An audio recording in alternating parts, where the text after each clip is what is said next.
कल के भाग्य में आपने सुना था कि प्रजापति दक्ष श्री शिव भगवान को सामाजिक नियमों में अपने आप को बड़ा दिखाने के लिए बांधने की कोशिश करता है कि श्री शिव भगवान उनकी बात का निरादर करेंगे या नहीं मानेंगे, या फिर कुछ ऐसा जवाब देंगे जिससे वो देवी सती को कह सके कि देखो अब तो हमारे श्री शिव भगवान दामाद भी बन गए फिर भी हमारी बात नहीं मान रहे। तो प्रजापति दक्ष ने श्री शिव भगवान को यज्ञ के बारे में बताया कि मैं यज्ञ करना चाहता हूँ, तो आप तो इस यज्ञ में आओगे ही नहीं। देखिए प्रजापति दक्ष ने खुद आमंत्रित नहीं किया, ये उसकी एक चाल थी कि श्री शिव भगवान खुद कहें कि मैं जरूर आऊँगा। श्री शिव भगवान ये बात समझते थे और श्री शिव भगवान ने कह ही दिया कि आप कराइए, यज्ञ कराइए, कोई बात नहीं, जो डोली की विदाई है वो कल हो जाएगी, आप पहले यज्ञ कराइए, मैं जरूर आऊँगा।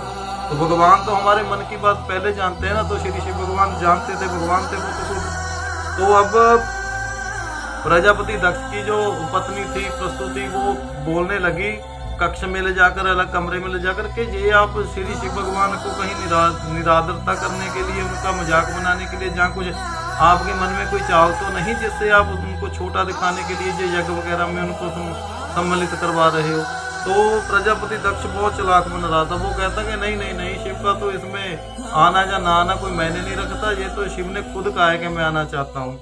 तो चाहता तो ये प्रजापति दक्ष भी यही था। तो जो देवी सती थी उसकी बहन जो थी विजया, वो भी बहुत चालाक थी, वो भड़काती है देवी सती को, वो उत्साहित ऐसे गलत तरीके से करवाना चाहती है। कहती है कि वो बैरागी है, शिव बैरागी है, उसके पास कोई घर नहीं है, कैलाश पर्वत पे रहता है। उसके साथ जो आए थे बारात में वो भूत प्रेत मृगास पिशाच किन्नर गंधर्व यश, ये सब जो राक्षस आए थे वो भी साथ में रहते होंगे। देखा तुमने उन्होंने खाना कैसे खाया था, कैसे खाने का माहौल का जो वो प्रक्रिया थी पूरी बदल दी थी कि बिल्कुल असभ्य हैं, उनको रहने की अकल नहीं है, ऐसे वैसे वो होता है। और शिव देखो कैसे हैं, सबसे अलग दिखते हैं, कैसे क्या तुम रह सकोगे उनके साथ? तो देवी सती ने बहुत ही सुंदर जवाब दिया कि बहन विजया मेरी बात सुनो।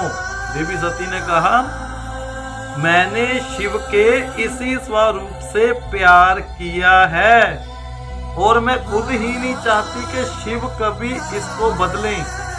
मैंने बैरागी शिव से ही प्यार किया है और मैं इस विषय पर कभी भी बात नहीं करूंगी श्री शिव भगवान से। और मुझे कोई भी शंका, कोई भी आश्चर्य नहीं है कि अगर श्री शिव भगवान ऐसे ही रहें, वो तो अच्छी बात है, वो महादेव है, सबसे अलग हैं। तो इस यहाँ तक कथा के भाग्य से हमें ये शिक्षा मिलती है कि जो आपको असल में प्यार करता है ना, वो आपको अच्छे और बुरे उसी रूप में ही पसंद करेगा जो आपका असली रूप है। आप गरीब हो, आपको वो गरीब ही पसंद करेगा। आप कोई ज्यादा बड़े अमीर हो, उसको मायने नहीं रखेगी ये बात, वो आपको प्यार करता है आपके गुण को देखकर। इसीलिए किसी के लिए अपने आप को, अपने रूप को ना बदलो, अपना जो असलियत है वो एक दिन सामने आ जाती है और असल में जो आप हो वही सबको दिखाओ। ऐसी बात है कि अपने असलियत पिछोकर से, बैकग्राउंड से किसी को भी वो एक झूठ के फसाद में मत फंसाइएगा।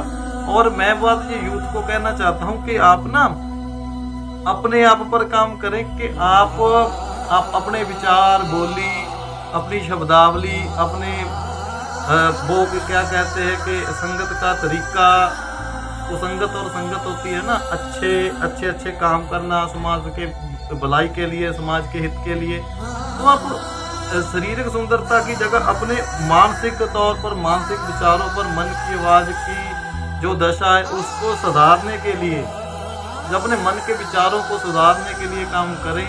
और जो आपको प्यार करता है ना, वो आपको उसी रूप में पसंद करेगा, किसी के लिए अपने आप को बदले मत।